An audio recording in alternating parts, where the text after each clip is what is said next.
are powers on Earth too hidden to be seen, and conspiracies too vast to comprehend. For years, the world has seen fact distorted, reality manipulated, and the truth concealed. Join the SABAK podcast to uncover the real meanings behind ancient aliens and their symbolism.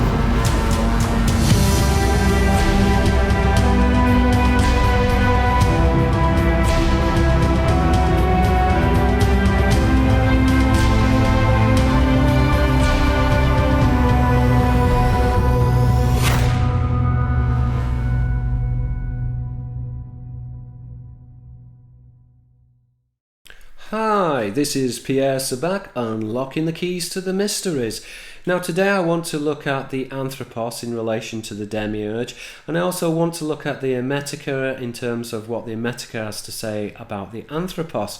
So I want to go and jump straight into this, and I want to have a look at the Nag Hammadi scriptures. Now, according to the Nag Hammadi scriptures, there are three types of humanity, and they are described as material, psychic, and spiritual beings. Now, again, we can say that the psychic component would be the jinn.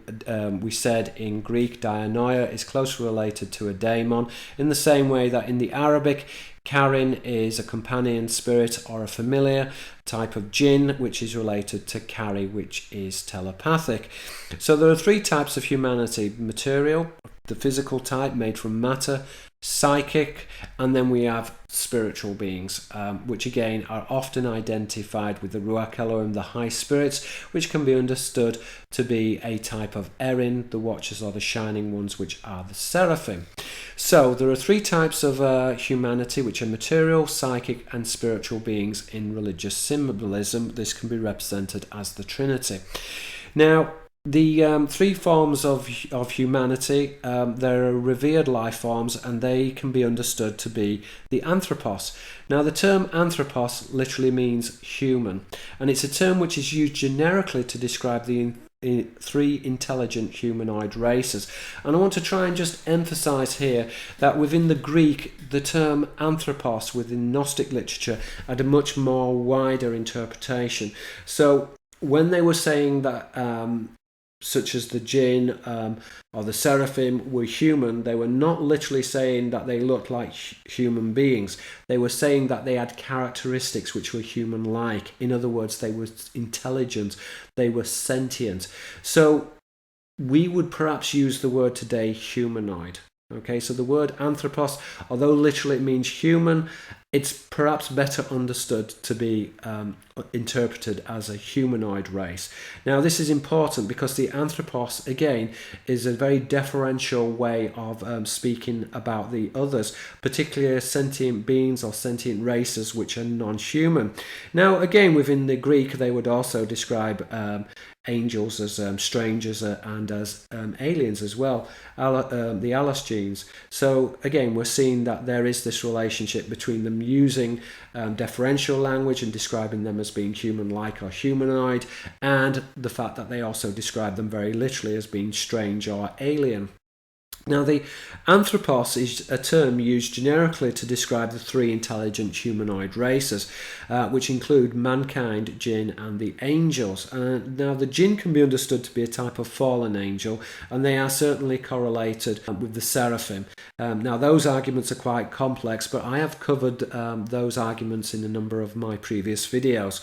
So, when we look at the Hammadi scriptures in the Tripartite tractate, we have a description of the three kinds of human beings. So I'm just going to read you this from the three kinds of human beings from the Tripartite. Humanity, which can be understood as the Anthropos, came to exist as three kinds with regards to essence. Spiritual, which can be understood in this respect to be the seraphim or the angels. psychical, which are the jinn, which are the fallen angels, and material, which are human beings, reproducing the pattern of the three kinds of disposition of the word. Now, the word can be understood to be the logos, from which all form is conceived. The logos in this respect is vibration from Pythagoras' monochord. In the Pythagorean system, you have a string, and you have the quickest vibration, which is spirit, and then the slowest vibration is physical matter. So just in English, there is this relationship between word and world. We're seeing this same idea that the world is expressed through vibration. So the universal forms or the archetypes are manifested physically as particular forms within the Platonic system.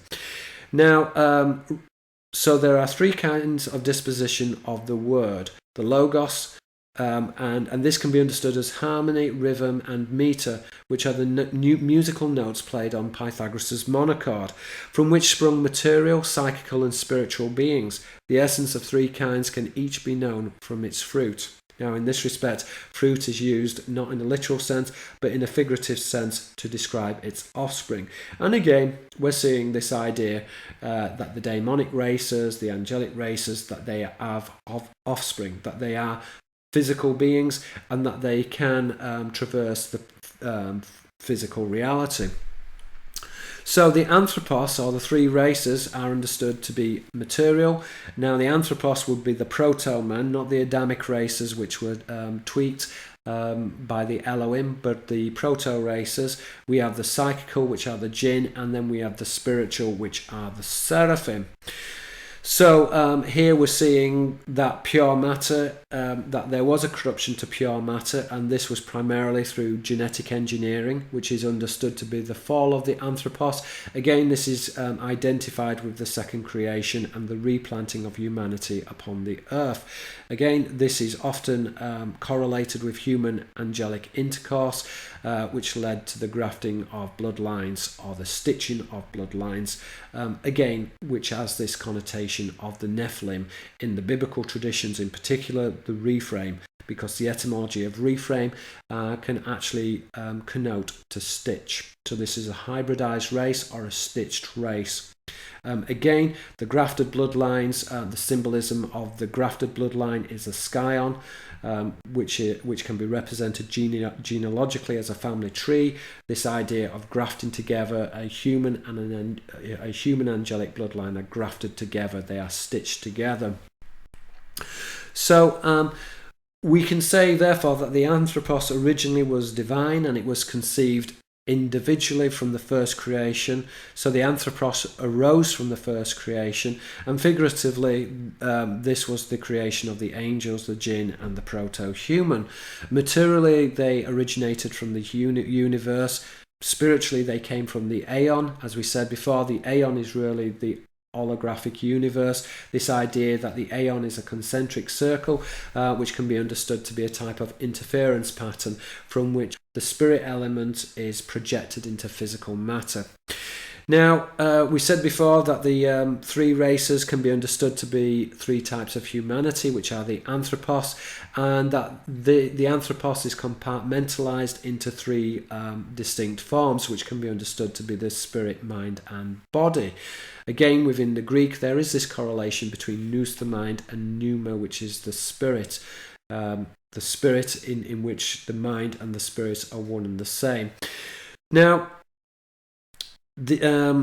if you like, the corruption of the Anthropos came about through vanity, and particularly through lust of humans and angels, and therefore they became very much imbalanced from the first creation. They became separated from God, and this was through forgetfulness. This was through ignorance. Now, within the Greek language, in English, for example, we get the word lethal, and it's coming from the etymology of to forget. So the forgetfulness leads to death, and this is the forgetfulness of God, of the Supreme, which is identified with the first creation, which was represented figuratively as this concentric circle, or as the aeon. The word aeon literally means age. So when the observer began to observe itself in the temporal realm, then universal forms materialized as particular forms. So this juxtaposition between the implicated and explicated order.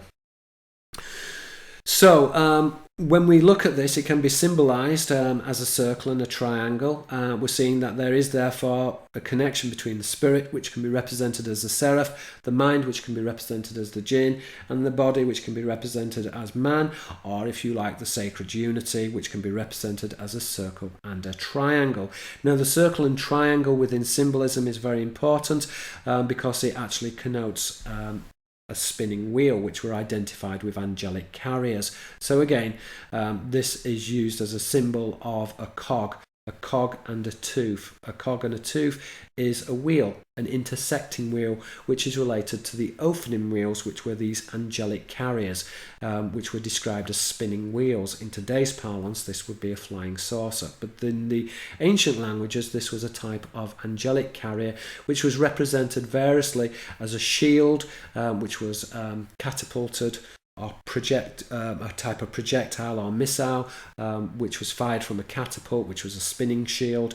Again, it was represented as a throne chariot, a wheel, or as a type of ship as well. So these are all signifiers which are used to denote the angels and their carriers. Now, going back to the tradition of the Anthropos, we can say therefore that the Anthropos within the Sophist tradition, that the Anthropos, the humanity or the proto-humans and the original races, that they gradually became polluted through carnal knowledge. And they were seduced by the serpentagina, which is the Latin word for the offspring of the dragon. In other words, quite literally, the serpent race. Now, the terminology serpentagina can also be rendered in the Latin as the anguagina. So the serpentagina and the anguagina, the serpent race, are one and the same. And again, they are identified with the jinn or Jinn, serpent, or the seraphim, which are these non-human angels. So, humanity's congress with the Elohim, in particular the Bene Elohim, the sons of the gods, created the Nephilim, and the Nephilim were a corruption against nature, and they were destroyed in the flood by the Elohim. And again, the whole idea was the re-establishment of the kingdom of God, which was described through the bloodline of the Elohim. Now, again, this goes back to the traditions of the covenant between worlds, and Orion is featured very heavily within the covenant of worlds, and so this is another compartment to the or component to the Anthropos. So the bridge, therefore, between the Elohim gods and humanity is this covenant. And this is a covenant of worlds which is established through religion, religare to more, a boat or a vessel, which is going back into the traditions of worship. Again, this idea of venerating an angelic vessel. The vessels are identified with the emissaries or the angels or the messengers. And again, they are identified with the Elohim, the Malach Elohim. They were described as angels, but they were also seen to be a type of Elohim. Now, the Adamic races were therefore planted, and this again is going back to the traditions of the Anthropos, and is really feeding into the traditions of the second creation, which are found within the Quran. And the Adamic races were therefore said to be tainted through original sin, which was this carnal knowledge, which was represented through the combining of bloodlines, in particular human-angelic bloodlines, or bloodlines which were considered to be of different species, literally the grafting or stitching together of bloodlines. So this created an imperfect imbalance. The model man, which was the Anthropos, became corrupted, and this was very much a regression for mankind and for humanity. It was the fall of the Anthropos. And the Elohim who were blamed for this, they were described in figurative language as the Demiurge, the builders. Again, the etymology between an angel and a builder is found within the Semitic, but in the Greek also.